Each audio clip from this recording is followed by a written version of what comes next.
In this video, I want to have a look at compound interest. So we want to start off by comparing compound interest to simple interest, which we've already been looking at earlier. Now, when we're talking about this, I'm going to be talking about it in the context of earning money, earning interest, as opposed to loans. So in simple interest, interest is calculated on the principal or the original amount of money that you've invested. And we know that the amount of interest that we earn in each time period stays exactly the same because it's based on that original amount. In compound interest though, the interest is calculated on the original amount of money plus any interest that you've earned so far. So what that means is that the interest earned each time period is increasing. On your formula sheets, there's two formulas that are really relevant to this topic of compound interest. So the first one has the heading of compound interest. And this is the formula that you've seen before in years and years before when you've been looking at compound interest. So you've got A equals P outside of 1 plus R to the power of N, where A is the final amount of money that you end up with, P is your principal, so what you invest originally, R is your rate as a decimal, and N is the number of time periods. And we just need to be careful that R and N are in the same units, whether that's annually, monthly, quarterly, whatever it is. Just under that on your formula sheet though, you have this. You've got present value and future value. And if you look at this side first, and then have a look back over here, they're the same formula. The only difference is instead of A, which was the amount, we've got FV, which stands for future value. And instead of P, which was your principal, we've got PV, which is your present value.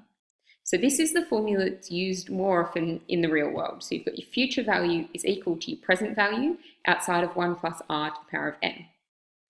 If we rearrange that to make your present value the subject of the formula, we'd have to divide both sides of the equation by this 1 plus R to the power of N.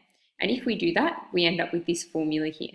So they've just rewritten it, already rearranged for you to make it a little bit easier. So you just need to remember future value and present value. So our first example says Alex invests $12,000 for 5 years at 6.2% per annum interest, compounded monthly. And we want to calculate the interest that he earns. So we're going to use our future value formula. So that formula was F of V equals PV outside of 1 plus R to the power of N. So let's figure out what all those numbers are. So PV is our present value, which is the $12,000 that he's going to put in. Our R is our 6.2%, but that's per annum, and we want it compounded monthly. So we're going to have 6.2% as a decimal is 0.062, and then because it's compounded monthly, let's divide that by 12. So we're going to use that fraction as R. And then our N is, we've got 5 years, but again, because it's happening monthly, we're going to go 5 times 12, which will give us an N value of 60. So it's 60 months. So now we can put all of that in here to find what his investment is going to be worth at the end of those 5 years. So we'll have $12,000 outside of 1 plus that fraction, so 0.062 over 12 to the power of 60. And if you pop all of that in your calculator, we should get $16,348.05. But that's not what our question's asked us for. It has asked us for the interest earned. So this is the total value of what his investment's going to be worth. The interest is going to be what he's earned on top of the original amount. So the interest that he's earned is going to be that $16,348.05 minus the $12,000 that he initially put in, which would give us $4,348.05. So that's how much interest he's earned on that investment. Our second example is a little bit different. It asks us what present value must be invested for 4 years at 7.5% per annum, compounded quarterly, to grow to a future value of $10,000. So we know what we want the investment to be worth at the end of the 4 years. We've got to figure out what we need to put in now. So the formula we're going to use is PV is equal to your future value over that 1 plus R to the power of N. So our future value, we know that that's our $10,000.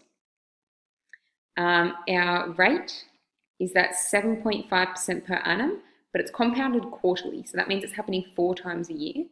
So 7.5 is 0.075, and that's going to be over 4 because it's happening quarterly.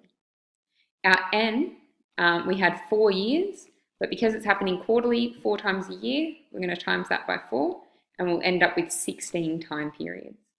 So we can substitute that in. So we'll have our 10,000 over 1 plus 0.075 over 4 to the power of 16. Now just make sure when you put that in your calculator, it's doing everything in the order you want it to. And you should, if we round to the nearest 2 decimal places, because we're talking about money, we should end up with $7,428.79. So that's the amount of money we'd have to invest now under those conditions to end up with $10,000. So that's a few examples of compound interest.